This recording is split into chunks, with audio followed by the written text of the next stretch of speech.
दोस्तों, सुमित्रा जो बाथरूम में नहा रही होती है लेकिन वो तौलिया भूल जाती है। अब ऐसे में वो अपने 20 साल के बेटे अनुज को आवाज़ देती है। अनुज तौलिया लेकर के आता है और वो अपनी माँ को तौलिया थमाने लगता है, लेकिन अनुज की माँ अनुज को अंदर घसीट लेती है और फिर वो उसके साथ बाथरूम में ही संबंध बनाने लगती है। अब आप भी सोच में पड़ गए होंगे कि भला एक माँ की ऐसी क्या मजबूरी रही होगी कि वो अपने ही बेटे के साथ गलत काम कर रही थी। इधर 20 साल का अनुज जो अपनी माँ का पूरा सहयोग करता है। आपका सर चकरा गया होगा, आपको यकीन नहीं हो रहा होगा कि भला एक माँ अपने बेटे के साथ ऐसा कैसे कर सकती है।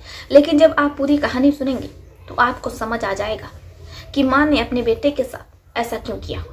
हम आपको पूरी कहानी सुनाएंगे, इस रात से भी पर्दा उठाएंगे, लेकिन उससे पहले हम आप लोगों से कुछ कहना चाहते हैं। हमारा चैनल नया है, आप लोगों के प्यार की सपोर्ट की बेहद ज़रूरत है। अगर आप लोगों ने अभी तक हमारे चैनल को सब्सक्राइब नहीं किया है तो कर लीजिए। साथ ही कमेंट बॉक्स में आप लोग अपने शहर का नाम भी लिखिए, ताकि हमें पता चल सके हमारा वीडियो कहाँ से देखा जा रहा है और कहाँ तक पहुँच रहा है। कुछ दोस्तों ने अपना नाम लेने को कहा था। नजीबगढ़ से चिंकी, प्रियंका सिंह, आलोक कुमार, दीप्ति सिंह, राहुल शर्मा, निरंजन जी, कन्हैया लाल, अभिषेक जी। हैदराबाद से मीना अली, आमिर जी, नदीम खान, तलहा जी, आशुतोष मिश्रा, दीपक कुमार, आनंद जी।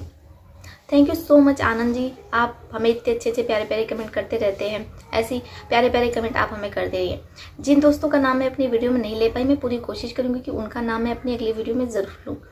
तो चलिए शुरू करते हैं आज की कहानी। लेकिन दोस्तों, उससे पहले अगर आप हमारा किसी भी प्रकार से सहयोग करना चाहते हैं, हमारी मदद करना चाहते हैं, तो हमारी वीडियो के नीचे सुपर थैंक्स का बटन होता है, जहाँ पर जा करके आप हमारी मदद या हमारा सहयोग कर सकते हैं।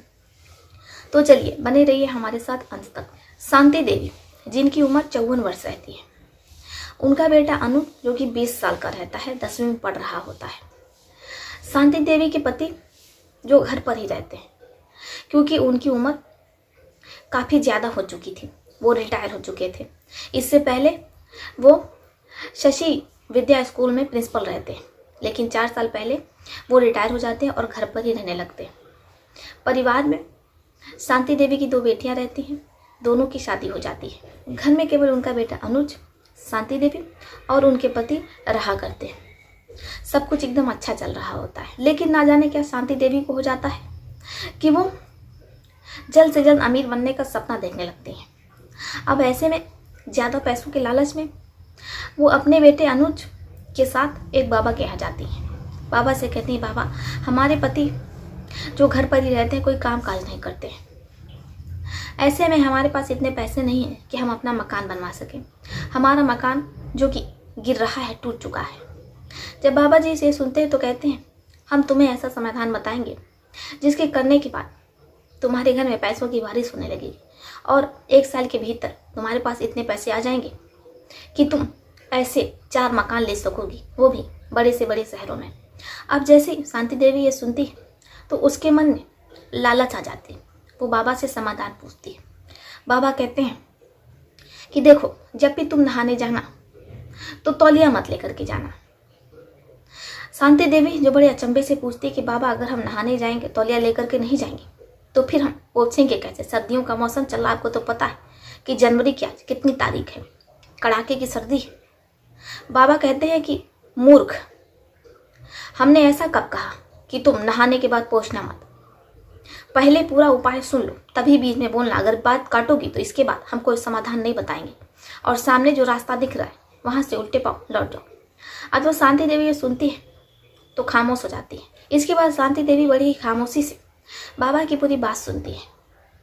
वो घर चली आती है। घर आने के बाद खाना बनाती है, अपने पति को खाना खिलाती है, अनुज को यानी कि अपने बेटे को खाना देती है। इसके बाद पूरा परिवार एक ही कमरे में सोने चला जाता है। शांति देवी जिसके घर में केवल 2 कमरे रहते, एक कमरा गिर चुका था और एक कमरा जिससे कि पानी चूता रहता है, टपकता रहता है। अब ऐसे में किसी तरीके से शांति देवी छत पर पन्नी उन्नी डाल करके अपने परिवार का गुजारा बसारा कर रही थी। इसलिए वो चाहती थी कि जल्द से जल्द उसके पास इतने पैसे आ जाए कि वो कई मंजिला अपना घर बनवा सके और फिर वो ऐशो आराम की ज़िंदगी गुजार सके। जैसे सुबह होती है, 7:30 बजता है, शांति देवी उठती हैं, नहाने जाती है और वो बाबा के कहे के अनुसार तौलिया ले जाना भूल जाती है। इसके बाद वो अपने बेटे अनुज को आवाज़ लगाती है। अनुज तौलिया लेकर के आता है। जैसे अनुज अपनी माँ को तौलिया थमा रहा होता है, माँ शांति देवी अपने बेटे को अंदर खींच लेती हैं। बेटा जो शर्मा जाता है अपनी माँ को ऐसे बिना कपड़ों का देख करके, लेकिन माँ जो अपने बेटे के शरीर को उधर तो छू रही होती और बेटे से कहती कि बेटा हमें साबुन लगा दो, हमारे दोनों हाथ दुख रहे हैं। अब बेटा अपनी माँ के कहने पर उन्हें साबुन लगाने लगता है। अगर पापा ने देख लिया तो वो क्या समझेंगे। शांति देवी कहती है बेटा तुम अपने पिताजी की चिंता मत करो, वैसे भी वो चलने फिरने में असक्षम है, वो बेड पर ही पड़े रहते हैं, उनकी देख रेख हमको ही करनी पड़ती है, इसलिए तुम इस बारे में ना सोचो, बस जो काम तुमको दिया गया उसे पूरा करो। अब अनुज भी जवान रहता है। जब शांति देवी अपने बेटे अनुज पर दबाव बनाती है तो फिर वो भी ना चाहते हुए अपनी माँ के साथ वो सब कुछ करता है जो उसकी माँ चाहती है। अब ऐसे ही 1 घंटे तक दोनों बाथरूम में ही एक दूसरे के साथ गलत काम कर रहे होते हैं। शांति देवी और उसके बेटे अनुज का ये रोज का हो गया था। जब भी शांति देवी नहाने जाती तो वो तौलिया भूल जाती और बाबा के कहे के अनुसार वो अपने बेटे से ही तौलिया मांगती। जैसे ही बेटा तौलिया पकड़ाता तो माँ अपने बेटे को अंदर खींच लेती और फिर घंटों वो अपने बेटे के साथ वो सब कुछ करती जो बाबा ने उससे कहा हुआ था। अब ऐसे ही सब कुछ चल रहा होता है, समय बीत रहा होता है। लेकिन एक दिन कुछ ऐसा होता है कि शांति देवी के परिवार में हड़कंप मच जाता है। प्रमोद कुमार शांति देवी के पति जो कि अपनी पत्नी को आवाज़ लगा रहे होते, लेकिन पत्नी पूरे घर में कहीं दिखाई नहीं देती और ना ही वो अपने पति के किसी भी सवाल का जवाब देती है। अब पति बार बार शांति देवी को आवाज़ लगाता है लेकिन शांति देवी कुछ भी नहीं बोलती। इधर पति जो चलने फिरने में सक्षम होता है उसे कुछ समझ में नहीं आता। वो अपने बेटे अनुज को आवाज़ लगाता है लेकिन अनुज भी घर में कहीं दिखाई नहीं देता है, ना तो उसकी आवाज़ ही आ रही होती है। अब प्रमोद कुमार को कुछ समझ में नहीं आता, इसलिए वो अपनी दोनों बेटियों को फ़ोन लगाते हैं। बेटियां भागे भागे आती हैं। अब पिताजी यानी कि प्रमोद कुमार बेटियों को पूरी बात बता देते हैं। इसके बाद बेटियां अपनी मां को पूरे घर में खोजती हैं लेकिन मां कहीं भी नज़र नहीं आती है। अपने छोटे भाई अनुज को भी ढूंढती है लेकिन अनुज भी कहीं नज़र नहीं आता है। अब जैसे ही वो लोग बाथरूम की ओर जाती हैं तो उन लोगों के पैरों तले ज़मीन खिसक जाती है क्योंकि बाथरूम से बहुत ज़्यादा ही खून बाहर निकल चुका था, कमरे में आ रहा था। अब बेटियाँ दौड़ती हुई बाथरूम में जाती हैं तो देखती हैं कि उनकी माँ जो बिना कपड़ों का ऐसे ही अर्धनग्न अवस्था में बाथरूम में पड़ी हुई है। अनन फानन में बेटियां अपनी माँ को हॉस्पिटल लेकर के जाती हैं। जब हॉस्पिटल लेकर के जाती हैं तो डॉक्टर शांति देवी को मृत घोषित कर देते हैं। इसके बाद परिवार में रोने पिटना मच जाता है। इधर बेटा अनुज जिसका कोई अता पता नहीं रहता है। अब बेटियां अपनी माँ का अंतिम संस्कार करती हैं। इसके बाद वो थाने जाती हैं और अपने छोटे भाई की गुमशुदगी की रिपोर्ट लिखाती है। पुलिस अनुज को खोजती है लेकिन ऐसे 15 दिन हो जाता है, अनुज का कुछ भी अता पता नहीं रहता है। पुलिस अनुज के नंबर के सीडीआर निकलवाती है, लोकेशन मिलती है। पुलिस जब उस लोकेशन पर पहुंचती है तो पुलिस के होश हो जाते हैं। वो लोकेशन उसी बाबा के यहाँ की रहती है। अब जैसे ही पुलिस छापेमारी करती है तो अनुज भी बाबा के बगल में बैठा रहता है। इसके बाद पुलिस वाले अनुज को और उस बाबा को पकड़ करके लेकर के चले आते हैं। अब पूरी बात बाबा से पूछी जाती है और अनुज से पूछी जाती है। अनुज जो पहले तो आनाकानी कर रहा होता है लेकिन जब पुलिस सख्ती से पूछताछ करती है तो वो पूरे तरीके से डर जाता है, टूट जाता है, पुलिस वालों को सच्चाई बता देता है।